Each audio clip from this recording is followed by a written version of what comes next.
Assalamualaikum warahmatullahi wabarakatuh. Selamat berjumpa di channel kami, Jalan Spiritual. Pada kesempatan kali ini, kami akan melakukan perjalanan spiritual dengan berziarah ke petilasan Ki Buyut Manguntapa. Petilasan Ki Buyut Manguntapa terletak di Dukuh Manguntapa, Desa Taman Sari, Kecamatan Karangmoncol, Kabupaten Purbalingga. Untuk menuju ke petilasan Ki Buyut Manguntapa dari arah Bobotsari ke arah timur sejauh kurang lebih 10 km akan sampai ke perempatan Majingklak, kemudian belok ke kiri menuju arah utara, menyusuri jalan raya Desa Taman Sari sekitar 2 km, kemudian melewati Masjid Ketiban yang berada di kanan jalan, terus ke arah utara sejauh 300 meter, dan tepat di tikungan terdapat gang, lalu belok ke kiri sejauh 1 km menuju Dukuh Manguntapa. Dukuh Manguntapa ini di sebelah barat berbatasan dengan Dukuh Perubahan Desa Baleraksa, dan di sebelah utara berbatasan dengan Dukuh Kalisinga Desa Kramat. Berbicara masalah sejarah, memang banyak sekali versi. Oleh karena itu, sebelumnya kami mohon maaf jika apa yang kami sampaikan terdapat kekeliruan. Tetapi sungguh kami tidak ada maksud untuk melencengkan sejarah, tapi kami hanya berusaha mendokumentasikan atau menguri-uri sejarah Wali Allah yang dalam hal ini adalah Ki Buyut Manguntapa dalam penyebaran agama Islam. Menurut informasi dari Bapak Muhyiddin, seorang juru kunci petilasan Ki Buyut Manguntapa, bahwa beliau bernama Mbah Mangunjaya, dan di tempat ini adalah bukan makam Ki Buyut Manguntapa, melainkan petilasan Ki Buyut Manguntapa. Jadi, di petilasan ini beliau melakukan riyadhah untuk mendekatkan diri kepada Allah Subhanahu wa taala yang dilakukan pada setiap hari Kemis Wage. Kegiatan riyadhah yang berlangsung terus-menerus menyebabkan orang-orang sekitar menganggapnya beliau itu sedang bertapa. Oleh karena itu, Mbah Mangunjaya dikenal dengan sebutan Mbah Manguntapa, dan padukuhannya pun dinamakan Dukuh Manguntapa. Kemudian kami menyebut beliau dengan Ki Buyut Manguntapa. Ki Buyut Manguntapa memang seorang yang gemar melakukan riyadhah yang oleh orang Jawa lebih dikenal dengan istilah tapa. Oleh karena itu, beliau selain melakukan riyadhah di Dukuh Manguntapa, beliau juga melakukan riyadhah di Cirebon, tepatnya di lereng Gunung Cermai, khususnya pada setiap hari Selasa Kliwon. Oleh karena itu, tidak heran jika Ki Buyut Manguntapa memiliki banyak petilasan seperti di Ciamis, di Cirebon, tepatnya di Gunung Cermai, dan di Purbalingga, tepatnya di Dukuh Manguntapa, serta masih banyak lagi petilasan beliau yang belum banyak diketahui oleh orang. Berdasarkan pengalaman spiritual kami dan berdasarkan dari beberapa sumber yang kami peroleh, bahwa Ki Buyut Manguntapa merupakan salah satu putra dari Prabu Niskala Wastu Kencana atau bergelar Prabu Siliwangi. Beliau adalah seorang yang sakti mandraguna dan berjuang menyebarkan agama Islam di Pulau Jawa, termasuk di daerah Purbalingga. Ki Buyut Manguntapa berjuang menyebarkan agama Islam bersama Syekh Jambu Karang. Dalam perjalanan selanjutnya, Ki Buyut Manguntapa berjuang bersama dengan Mbah Adek Widuri dan Syekh Blawong, yang kemudian mereka menjadi murid spiritual Syekh Jambu Karang. Dalam perjalanan selanjutnya, Ki Buyut Manguntapa memiliki murid yang bernama Mbah Peang yang makamnya berada di Dusun Majingklak. Kemudian Mbah Mustaram yang makamnya berada di Dukuh Bantarwaru, dan kedua dukuh tersebut termasuk wilayah Desa Taman Sari, Kecamatan Karangmoncol, Kabupaten Purbalingga. Selain itu, Ki Buyut Manguntapa adalah guru spiritual dari Syekh Maulana Samsudin yang ditugaskan menjadi penjaga pantai utara yang makamnya berada di tepi Pantai Widuri, Pemalang.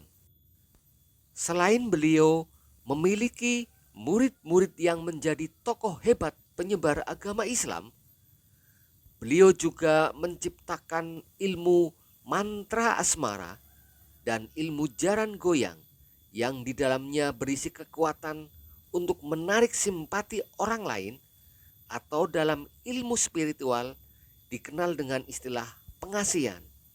Penciptaan ilmu mantra asmara dan ilmu jaran goyang adalah bertujuan agar Ki Buyut Manguntapa memiliki karisma sehingga dapat dengan mudah menarik simpati orang-orang untuk memeluk agama Islam.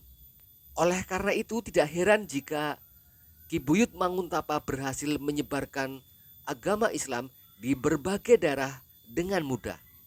Namun, konon katanya, berdasarkan dari berbagai sumber dan berdasarkan pengalaman spiritual kami, kedua kitab tersebut dicuri oleh perempuan sakti bernama Nini Pelet yang kemudian disalahgunakan untuk berbuat kejahatan, yaitu Nini Pelet menggunakan kedua ilmu tersebut untuk menarik laki-laki untuk memuaskan nafsunya sendiri serta untuk membuat wajahnya tetap cantik. Setelah melakukan pengejaran dan berbagai usaha, akhirnya Ki Buyut Manguntapa berhasil merebut kembali kedua kitab tersebut sekaligus mengalahkan Nini Pelet hingga menyebabkan meletusnya Gunung Ciremai, dan akhirnya Nini Pelet pun meninggal dunia. Menurut keterangan dari juru kunci petilasan Ki Buyut Manguntapa, yaitu Bapak Muhyiddin, dalam kebatinannya Bapak Muhyiddin pernah bertemu dengan sosok Ki Buyut Manguntapa, bahkan pernah berjabat tangan. Menurut beliau, Ki Buyut Manguntapa memiliki postur tinggi dan besar serta berjenggot panjang hingga ke dada, dan menurut beliau wajahnya mirip dengan guru Kian Santang yang bernama Syekh Hasanuddin. Selain itu, dalam kebatinannya Bapak Muhyiddin pun pernah bertemu dengan sosok perempuan yang merupakan istri dari Ki Buyut Manguntapa yang bernama Dewi Kunti. Salah satu senjata milik Dewi Kunti adalah selantir atau selendang yang ketika digunakan untuk bertempur, selendang tersebut dapat menjadi panjang.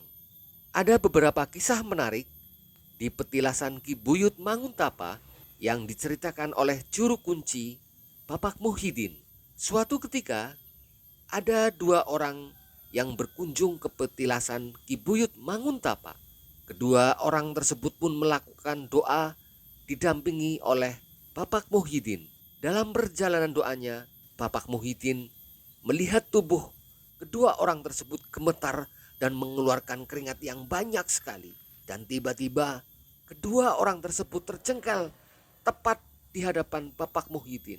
Kedua orang itu pun mengatakan kepada Bapak Muhyiddin bahwa mereka sudah tidak kuat untuk meneruskan doanya. Setelah ditanya oleh Bapak Muhyiddin, ternyata penyebab mereka terjengkel karena mereka meminta nomor togel. Maka Bapak Muhyiddin pun menjelaskan bahwa kalian berdua itu keliru jika kesini hanya untuk meminta nomor togel atau pesugihan. Ki Buyut Manguntapa adalah seorang yang berilmu putih, jadi tidak bisa untuk hal-hal yang bertentangan dengan Allah Subhanahu wa Ta'ala. Kisah menarik lainnya yaitu tentang benda peninggalan Ki Buyut Manguntapa.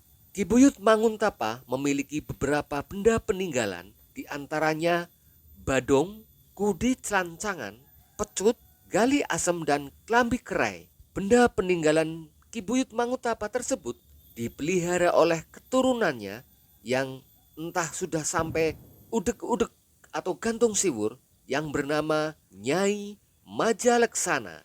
Benda peninggalan tersebut disimpan dalam budeng yang terbuat dari anyaman bambu. Karena merasa budeng tersebut sudah rusak, maka Nyi Majaleksana mengganti budeng yang baru sebagai tempat benda peninggalan tersebut dan diletakkan di atas para. Namun anehnya, pada pagi harinya ternyata budeng yang baru sudah berada di bawah dan benda peninggalan itu sudah pindah lagi di budeng yang lama di atas para. Pernah juga saudara ipar Nyi Majaleksana meminta untuk memelihara benda peninggalan Ki Buyut Manguntapa.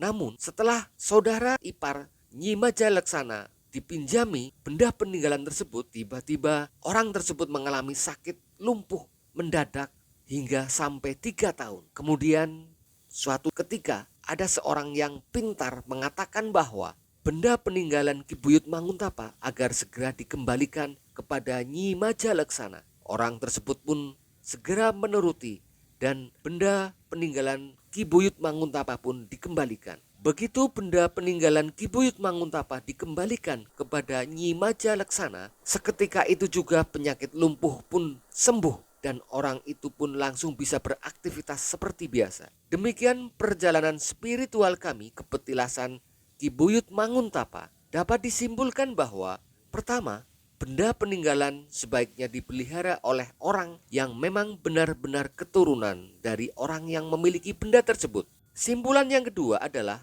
sebaiknya kita berziarah ke makam-makam wali atau ke petilasan wali haruslah dengan niat yang baik dan tulus hanya untuk mendoakan wali tersebut kepada Allah Subhanahu wa Ta'ala.